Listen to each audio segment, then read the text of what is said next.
This is February 18th, 2024. And full disclosure, this talk comes to you from a well-meaning elderly man with memory problems. Yep, that's how the special counsel recently described Joe Biden. And what a shame that Biden reacted so defensively, that he couldn't own it. I'm not going to veer into politics, but he's a good case study, I think, Biden. And when I say he couldn't own it, well, to be fair, had he owned it, had he said what I just said about myself, his political enemies would be replaying it for the next 9 months and using it against him. So there's that. So this talk will be about aging. And of course, I speak from experience. I know that I hope that other older people can resonate to some of the things I'll be saying. I hope that younger people won't just turn this off, because after all, what do they have to worry about getting old? But there is this there's this basic asymmetry about an elderly person talking about aging. And that is that the elderly have lived through youth. We were young once, but the young can't know old age. They can only imagine it, and maybe even not that very much.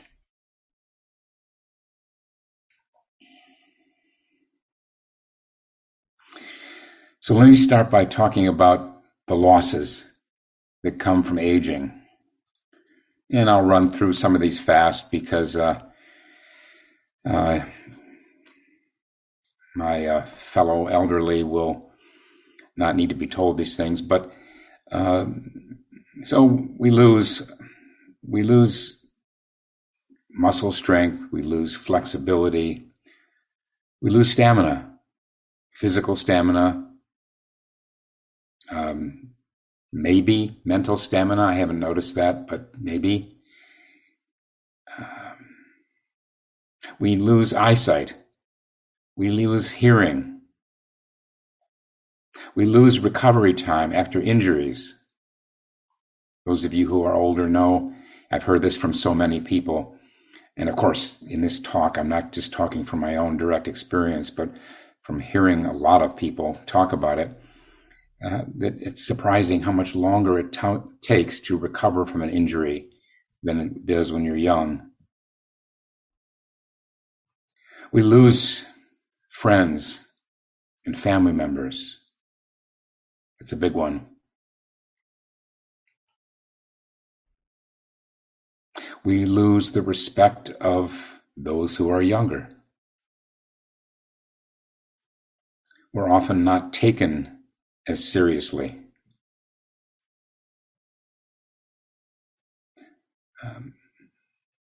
For example, I learned eventually that there's no point in talking in Taisho when I was still giving Taishos in Rochester. There's no point really in talking, warning about the dangers of social media.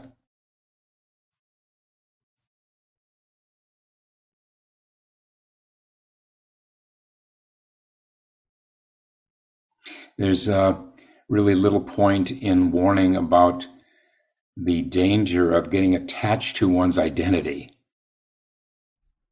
That's a big one.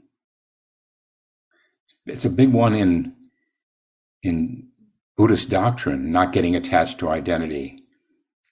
But this is now to say that when so many people clutch at their sense of identity, racial identity, gender identity, ethnic identity, I've come to believe it pretty much falls on deaf ears. If you're at a stage of life where you need to grasp at identity, hold on to a sense of who you are, and then that's what you'll do.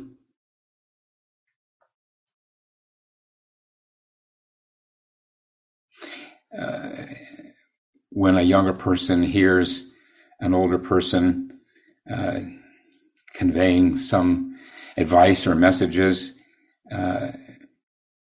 it's all too easy just to dismiss the message because of the messenger. Oh, he's just an old man. In that respect, it can be the same with other ageism. It can be the same as other isms.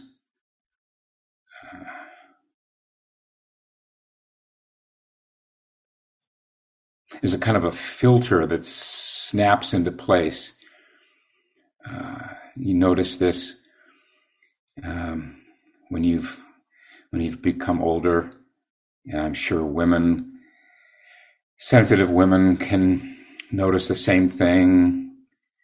People of color can notice the same thing, that all too often the person you're talking to is not really hearing what you're saying because they've got you pegged to be in a certain category.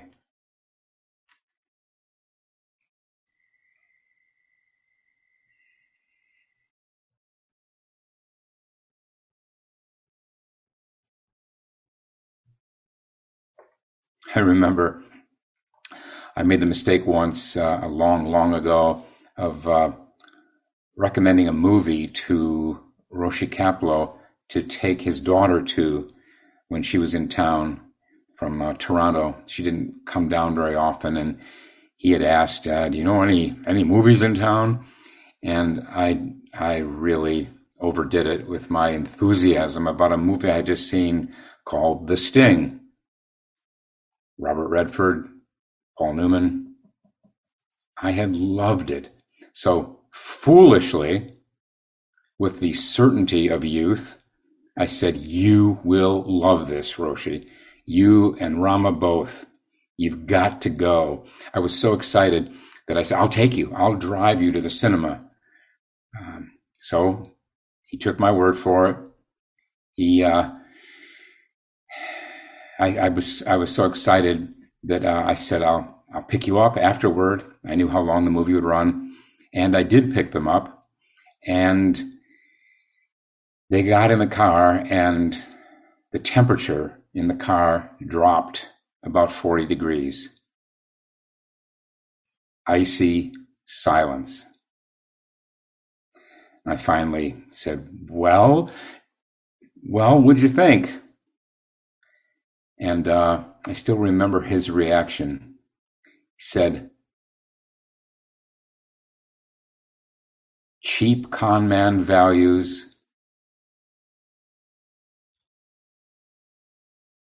and nothing that anyone on the path should see. And I deflated like one of those tall sock figures you see outside of used car lots. And what I'm getting to is that his young daughter at the time, her name was Rama, in the back seat, she chirped, well, I liked it. And afterward, when I drove back in the Zen Center parking lot, when Rama and I were alone, she said, oh, he's just an old man. Okay. That's the way of the world. That's probably the way it's always been. I would never suggest that can change. I remember having lived as a young person, how easy it is to dismiss what your elders say.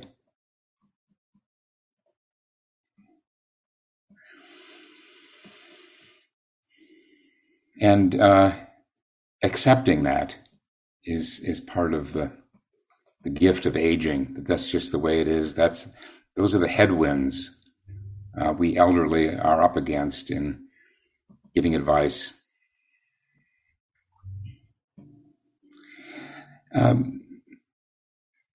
Getting back to sort of what prompted this talk, which I've been toying with in my mind for quite a while, that is the incident with the special counsel making this characterization of Biden.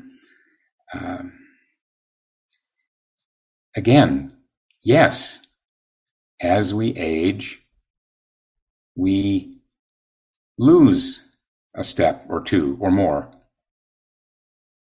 Of course, Biden, who's, what is he now, 82, of course, there are times when he flubs names and he flubs places. There are times when he is momentarily confused. That's the natural course of things. Call it entropy.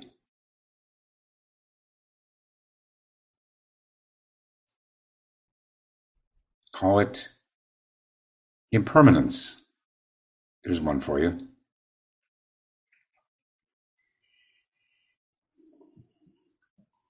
You may know that his aides, his vice president and others, rushed to defend his cognitive abilities and saying that he was in meetings with him, he's so sharp, alert, and commanding and decisive. And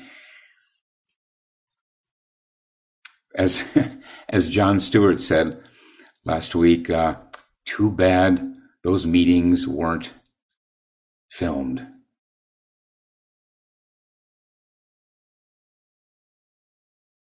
We don't know for sure. It could be that surrounded by his trusted advisors and having a nice, clear agenda in front of him, he is more decisive and less likely to be confused.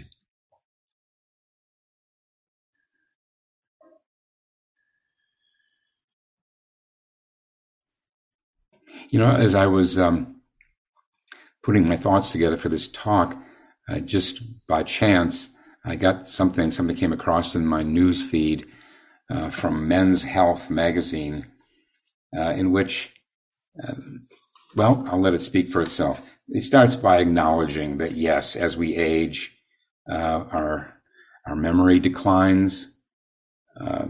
It said that after age 40, our brains start shrinking 3% per decade.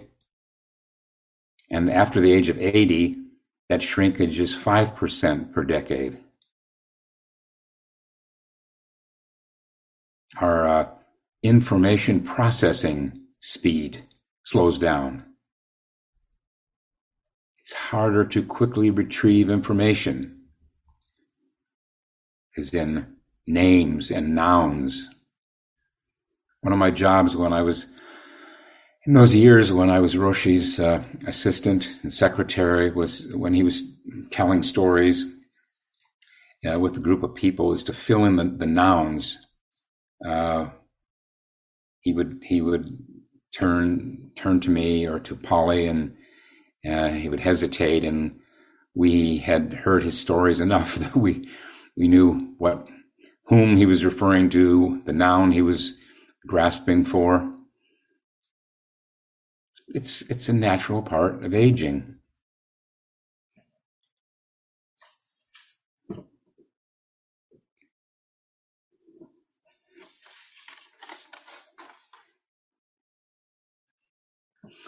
One of my favorite jokes, indulge me in this now, one of my favorite jokes is about two couples, middle age or beyond, and they have dinner at the home of one of the couples, and then The two wives repair to the kitchen to make coffee and dessert.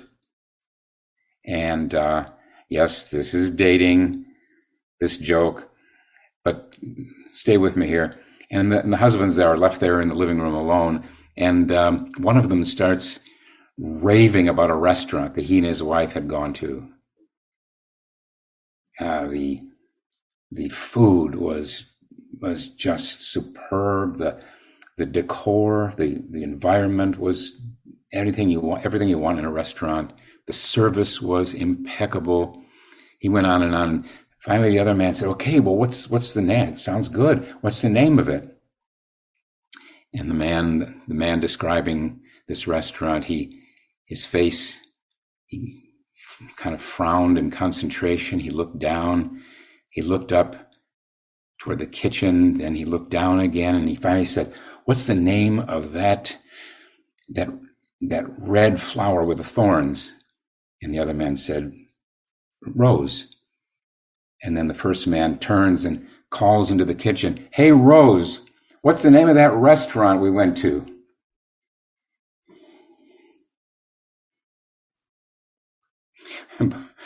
By the way, I was telling that joke in a restaurant, and when I hit the punchline, the waitress came skittering over, and I said, "What do you want?" And she said, "Well," I said, "Wait a minute, is your name Rose?" She said, "Yes."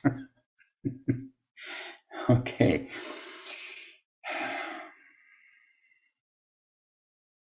There is so much fear in this country of having one's memory decline. I think very much misplaced fear, and I've read a couple of articles from neurologists who feel also that it's misplaced. It's too much of it. Maybe that was what was going on with Biden's assistants and his people there. They were so afraid to face the fact, and it is a fact, of cognitive decline, that they were just doing somersaults to try to claim otherwise in the case of Biden.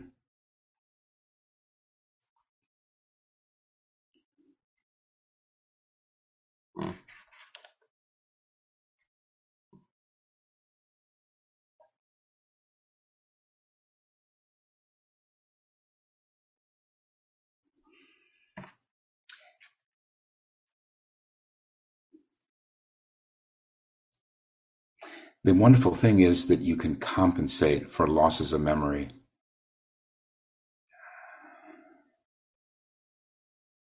I heard once that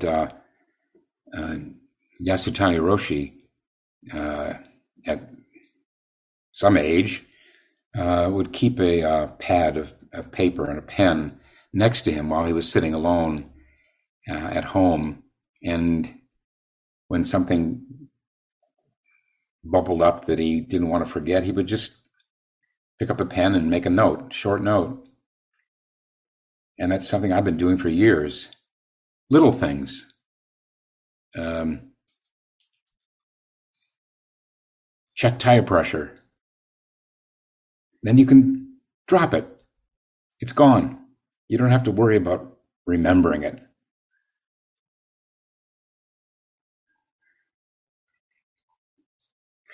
And there are wonderful benefits of losing memory. It is becoming less attached to the past, getting free of the past. Some of you have heard me tell the story of the journalist who was interviewing Albert Schweitzer. Albert Schweitzer was a great humanitarian of the last century. He's a physician who devoted his many years to helping those in Africa, tending to them, providing medical care to those in Africa. He became world famous as a great humanitarian, kind of a physician version of Maria Theresa. Mother Teresa, excuse me, Mother Teresa.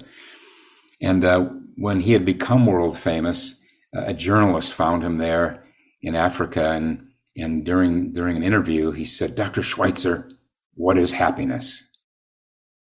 And Schweitzer is reported to have paused and said, "Happiness, it's nothing more than good health and a poor memory."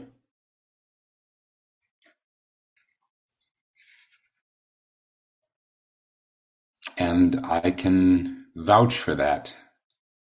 This one person, in his experience, can vouch for that. We become liberated from the past.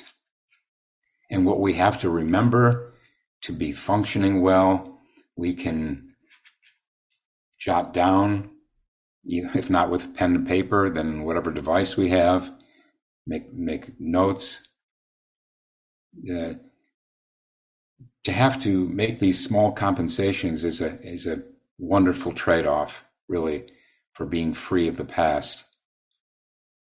Free of the past doesn't mean forgetting or disavowing the past. And this means we're not imprisoned by it as much.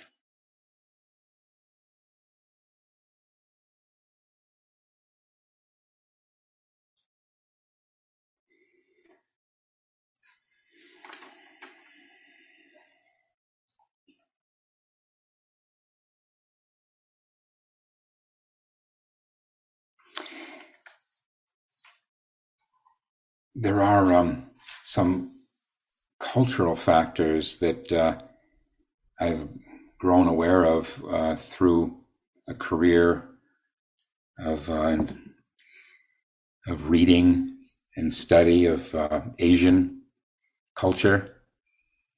I think it's fair to say, just as a general statement, that Asians respect the elderly more than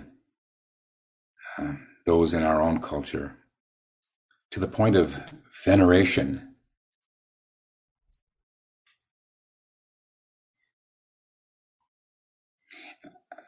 And this is not original with me. I've read articles where America has been called a youth-obsessed culture,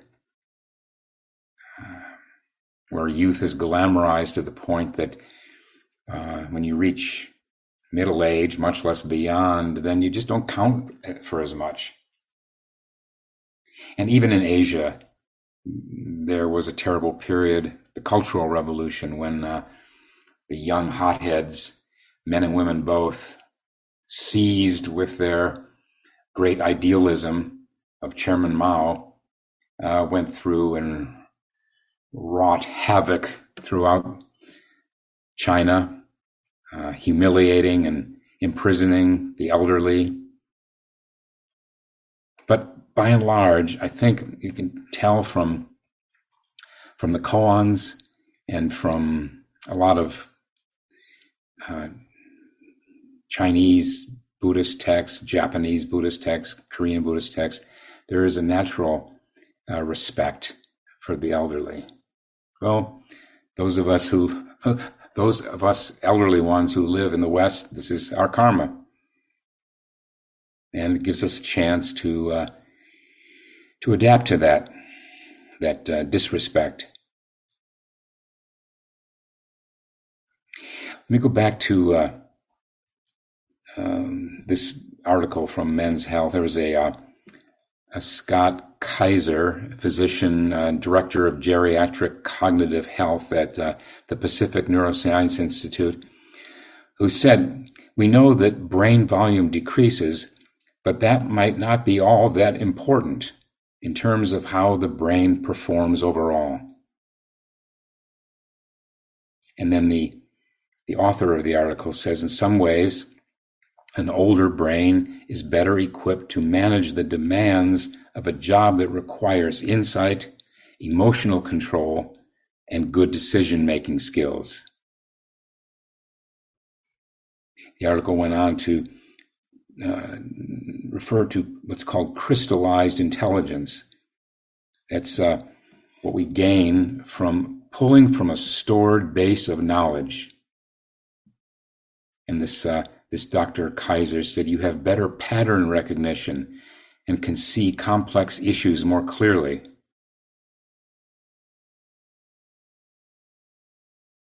And then they also bring up neuroplasticity, in which we cultivate new connections between brain cells over our aging. Another researcher, this one at MIT, said the raw processing power of youth isn't the be-all and end-all. We need to distinguish between legitimate concerns about someone's lucidity and the ageist stereotypes, on the other hand. So it would then come down to, at what point is our memory loss or cognitive decline, at what point does it impair our functioning in our jobs?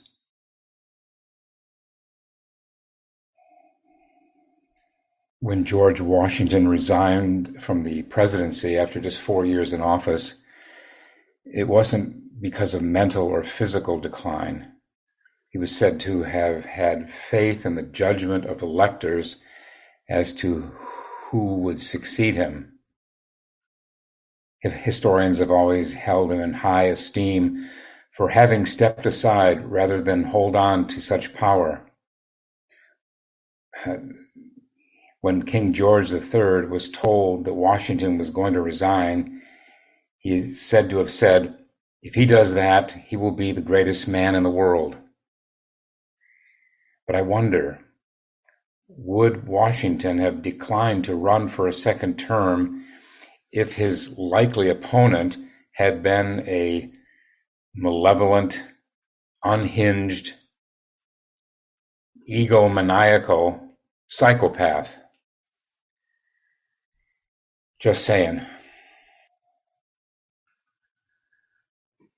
A few years ago, I realized that as the abbot or director of the Zen Center at the time, that like any person in a fairly advanced age, I wouldn't necessarily know when I had reached non-compos mentis, I think that's what it's called, that when you slip into dementia, you don't know it necessarily.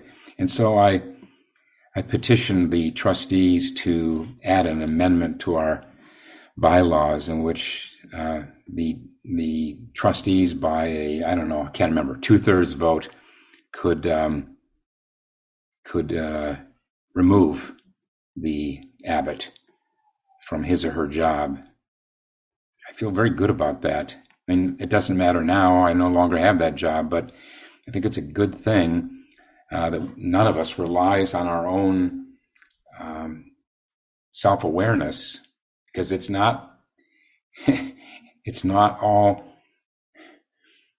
within our control of how self-aware we are.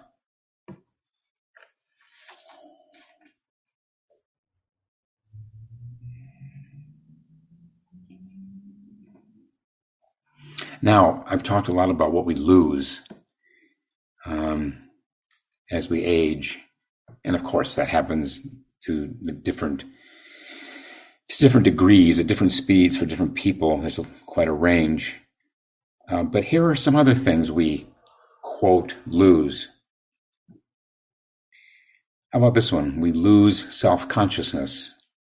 That is, in the negative sense. We don't take ourselves so seriously as the years pass.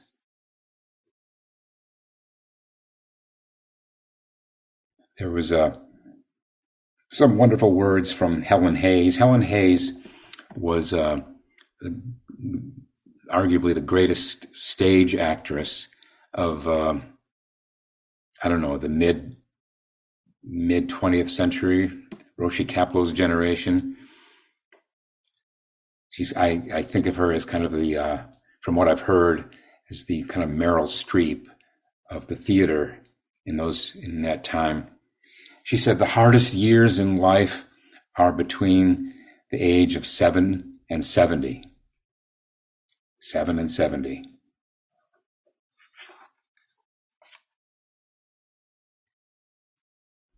Here's another, all right, let's call it a gain of aging. We become less attached to our physical appearance. We have to. Our physical appearance changes. Things sag. All kinds of things happen gradually. And what would be the wisdom of fighting that?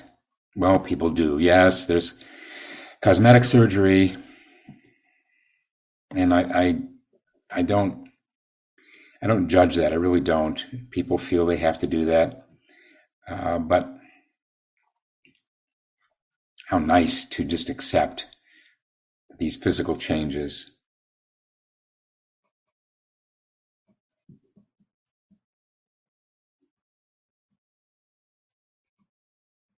I remember Roshi Kapleau at a pretty advanced age saying, age is for people who look in mirrors. There's something to that. Satchel Paige, the great African-American pitcher from early in the last century, the 20th century, he posed the question, how old would you be if you didn't know how old you were?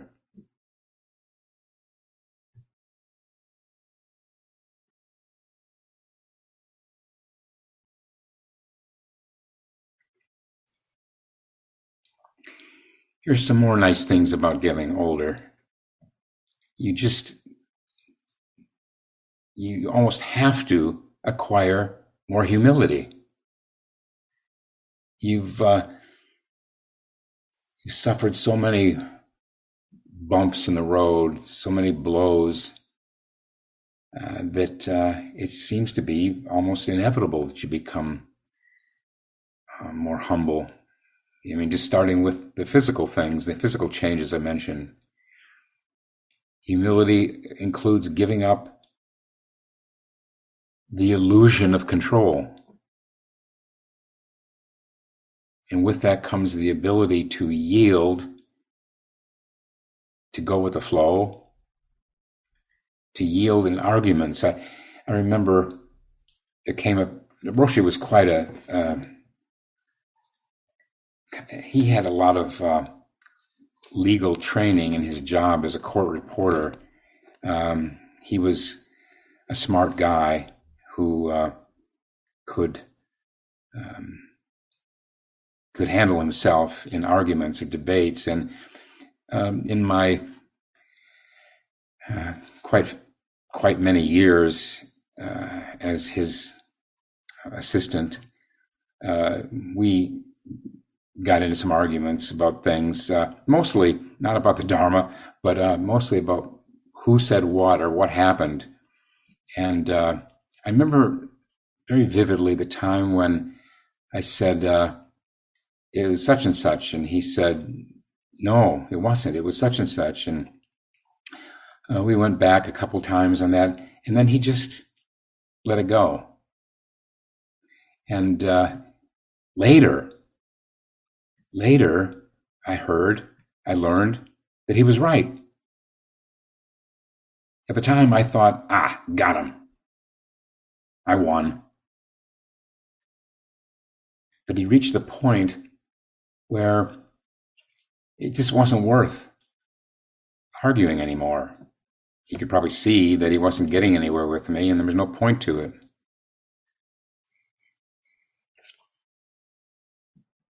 Many years later, I learned from a person long experienced in marriage counseling the following formula. Please commit this to memory. What do you want more, to be right or to have a relationship?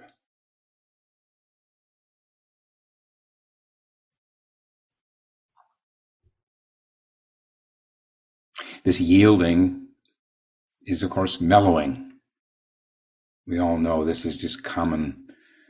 This is a commonplace that this is what happens usually. I guess there are really ornery, curmudgeons, bitter people in old age, but in my experience, for what that's worth, in my experience, people do mellow as they age. Another little thing I wasn't expecting when I was younger to happen in old age was that other people, and I'm thinking mostly of younger people, younger men, they are clearly not threatened by you when you get older. There's a certain, I don't know, testosterone thing that happens between some men. And I remember it was years ago, I began to notice that there was an openness and friendliness from men now that they regarded me as, well, basically toothless. That's a nice thing. It's nice to have to see people we interact with be less defensive. And the same with women in a different way. With women, it's not so much competition as it is feeling safe with an older man, safer. I know there are plenty of older men who've done terrible things, but anyway, that's what I've noticed over the years. That's a nice thing, that you can connect with them, man or woman. You can connect better when those defenses are less.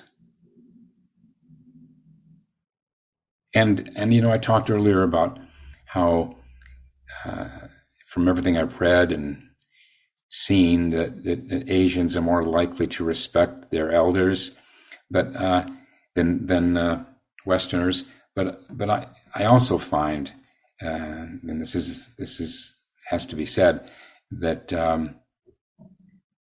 their younger people do, even this country, tend to show deference and respect and kindness more so when you've become older. It's not just good for the older person, it's good for them to be able to access that kindness and respect.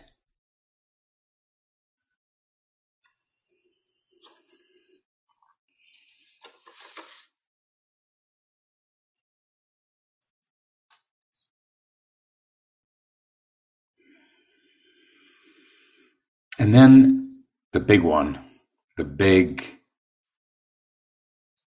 gift of aging is just having acquired life experience. And there's just no limit to what that brings with it. Starting with better judgment, generally. I think Will Rogers knew what he was talking about when he said, good judgment comes from experience, and a lot of that comes from bad judgment.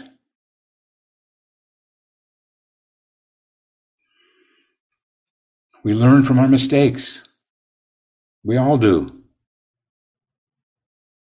It takes some of us longer. We have to make more mistakes before it sinks in, but we do learn from our mistakes.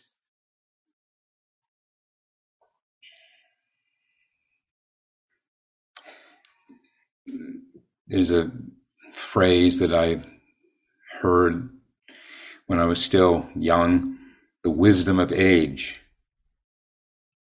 the gift of just acceptance, being able to accept things as they are. Of course, practice just accelerates this. It nourishes this ability to accept things as they are. In the Blue Cliff Record, there's a koan where the monk asks, how is it when the trees wither and the leaves fall. And the master, Umon, says, body exposed to the golden breeze.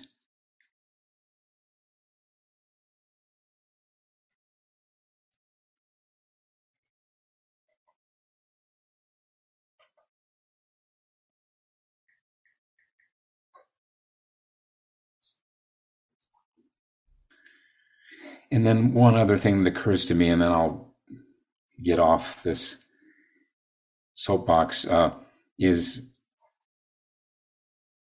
that life experience is living through history, and history can be reassuring. I encourage those of you who are in despair about our current political situation or climate change or any of the major crises we're facing to read history. All right, we haven't been through global warming before, and that's plenty reason to get active, to do what we can to stem that tide. But as for other things, the political things, read and how terrible things have been even in our own country in the past, and accept that somehow we made it through those times. History is a kind of a salve that really enables us to carry on.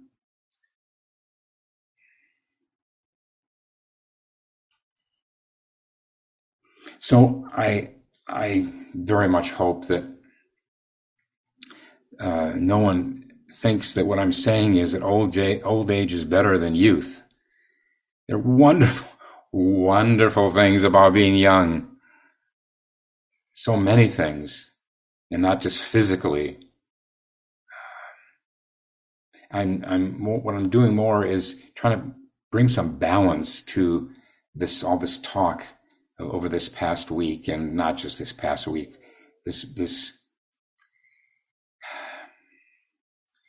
bias against old age, and just want to report from a well-meaning elderly man with memory problems that it's just so many wonderful things about getting older. Yes, there are the physical, the joint pain, the little things, at least little, if not big, the little things that pile up, dental things, medical things, and those of us who are, for whom the things are relatively minor, have a lot to be grateful for. But I'm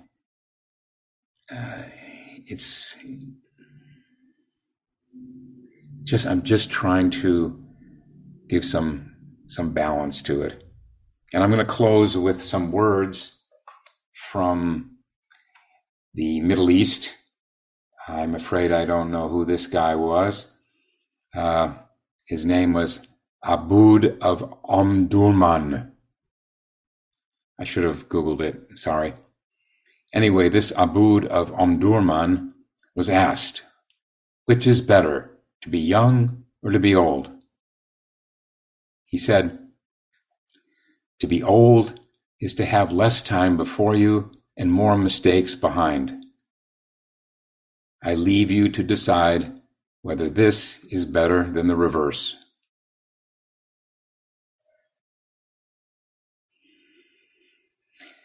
Thanks for listening, and please keep sitting every day.